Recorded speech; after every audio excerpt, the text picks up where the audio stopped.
Welcome back into the GSMC Sports Podcast. As the WNBA continues to grow and more eyes are on it, in large part thanks to the star talent that has come in with this past rookie class, most notably Caitlin Clark, a lot of fans are sort of noticing some animosity between other established WNBA stars and Caitlin Clark. And, we have seen Clark take some hard hits throughout her early career here in the WNBA. There was a shooting foul in her first game where she hit the floor really hard. She ran into a monster screen a couple games later, but over the weekend it sort of took itself to a new level where on Saturday the Indiana Fever faced off against the Chicago Sky, and during that time it was Chennedy Chandler who, after a made bucket from Chicago, was sort of barking at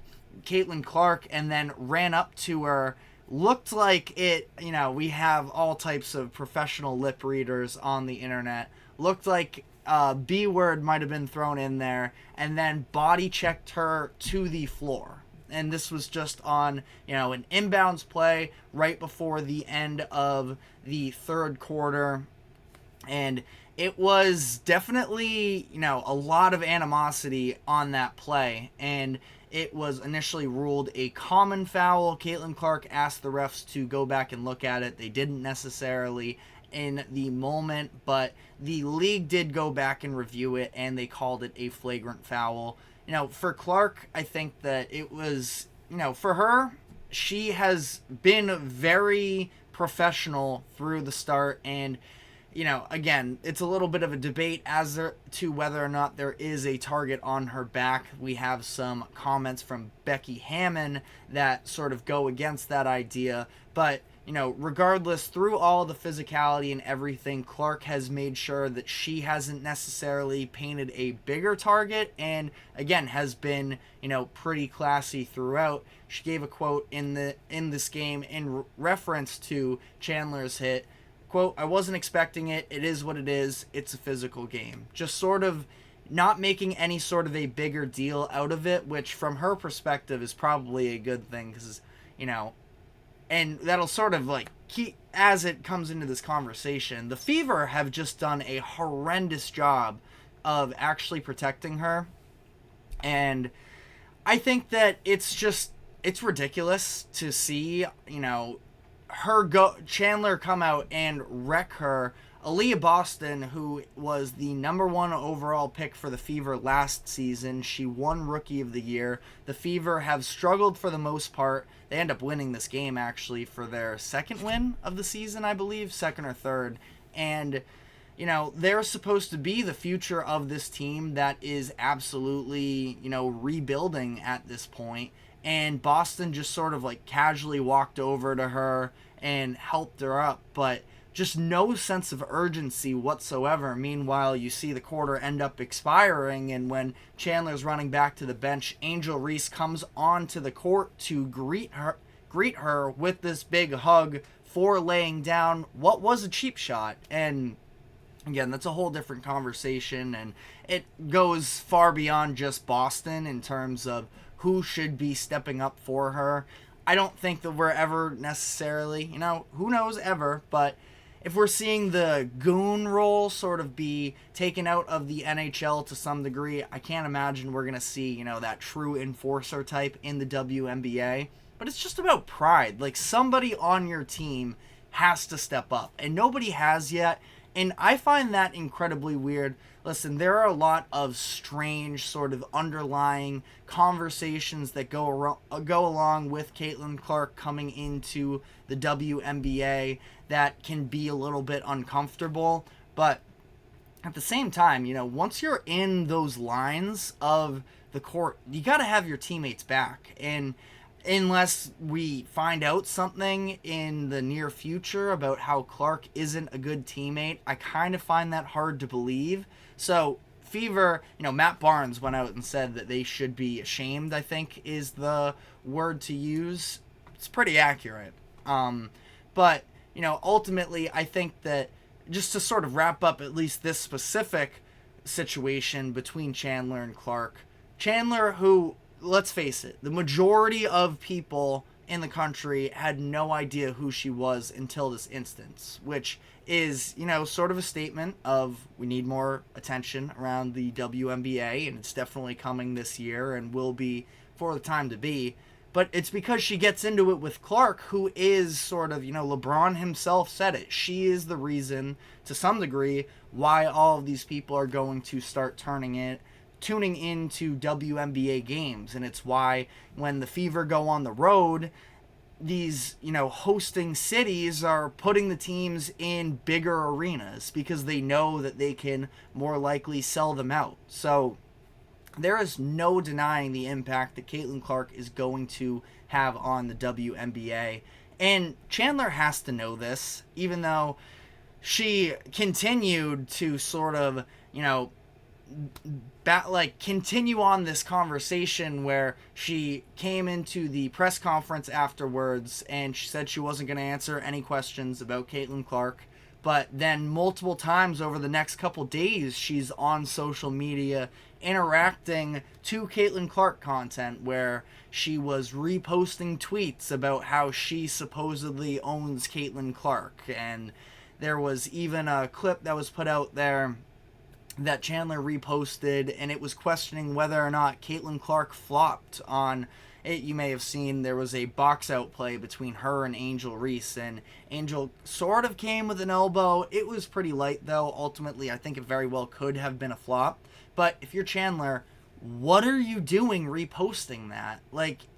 And then she's talking about how, oh, well, I'm not the one who lives rent-free, or she's not the one who lives rent-free in my head, it's the other way around. It's like, well, why are you posting so much about her if you don't actually care that much? And she commented under another post, said, quote, beside three-point shooting, what does she even bring to the table, man, in reference to Clark. So, again, I myself, I feel like with the rest of the world, are sort of diving more into enjoying WNBA content, and it's been enjoyable.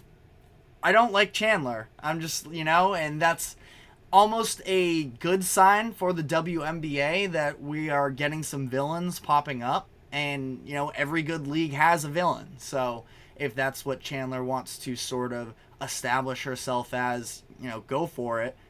I'm definitely not going to like it. Cheap shots are just, it's one thing to talk smack, and even if you do want to go on social media and sort of throw yourself a little victory lap if you feel like you had a better game, even though they lost, by the way, like I mentioned, the Fever, who are now 2-9 after getting their doors blown off on Sunday against the Liberty, they still won the game, too. You would think that the Sky beat Caitlin Clark, but no, that just wasn't even the case either. But I just don't think that cheap shots like that are ever necessarily in play. Now, again, if it's going to get physical, so be it. Someone on the Fever's got to step up in those instances. But like I sort of alluded to earlier, this has been a conversation since the first game and that shooting foul that I mentioned. And Becky Hammon, the head coach of, I believe she's with the Las Vegas Aces. She is. And she talked about the narrative that is currently, coming out about WNBA players that don't like Caitlin Clark. She said that that's not a reality or anything. I definitely have a hard time necessarily fully buying into that. The reality of the situation is, Caitlin Clark shouldn't be treated like royalty by the league or by her peers, because as much as, yes, she is massively to credit for the uptick in WNBA viewership that we've seen so far this season, she also hasn't proven anything in the league yet. And that's why I do think it is a conversation about pride of these other established players that are sort of ticked off about all the love that Caitlin Clark gets, that she gets this massive shoe deal that is far more than they're ever going to make, at least at the current pace of how much WNBA contracts are. And I can understand, egos get in the way of things oftentimes, not just in sports, but in life. So I can understand some animosity from that point. What I will say is if you're going to have that animosity, just say it with your chest. Angel Reese is somebody who is, when asked about Caitlin Clark, always seems to be pro her. We don't hate each other or anything. But she's always ready with these subliminal shots. And it's just, I don't know. It's kind of petty. And that's at least how Charles Barkley described it. And if you want to be a villain and if you don't like Caitlin Clark, just say it. Like, no one's going to stop you. Yeah, people might be, oh my God, I can't believe they said it. But at the same time, you're not being phony. You're living up to who you are. And I'm not saying Draymond Green should be a role model, but Draymond has been very upfront about his feelings through everything. And as much as I think it's been a lot of him as of late, at the same time, he is who he is. And to some degree, we accept him for it. Now, this past year was obviously over the top, and you want to go back to him punching Jordan Poole and such. There's definitely a line that shouldn't be crossed, and Draymond always knows how to play that line. But, he is a tremendous defensive player, and he's going to be a Hall of Famer. And he did so by acknowledging that he has an edge, and it's no friends on the court. So it's interesting. Again, ultimately, and at the end of the day, Clark wasn't injured, so it's no harm, no foul, and it is building up just more intrigue in the league. So it's definitely not bad for the league by any means, but I also feel like we're being a little bit disingenuous if we are denying the idea that there are some WNBA players who have been playing on pretty cheap contracts because the WNBA hasn't, been bringing in the revenue that is, that they hope, considering the level of talent. Again, Caitlin Clark, it was clear that as much as she was an all-time college player and she's still very good in the league, that she's not the best player in the WNBA from day one. And I think that a lot of people sort of had that realization watching her first few games, and that's because there are a lot of stars, legitimate stars in the WNBA that just haven't gotten any of the recognition, half as much of the recognition as Caitlin Clark has. And I think that, again, some egos can be a little bit fragile, but as long as these WNBA players do understand that they can't be putting, Clark out of commission. They can't be ending her career because, they do to some degree need her in the league. But let me know your thoughts in the comments section. Glad we're at a point now where we can talk some WNBA and that we can criticize WNBA players as well, because before it was all about uplifting. It's all right to see that there's a little bit of a dirty side as well. But we are going to be shifting gears here to the NHL. We have an official finals matchup that I want to dive into, talk about the action from this past weekend that put the Oilers and the Panthers against one another in the finals. So stick with us, and we will be right back after this quick break.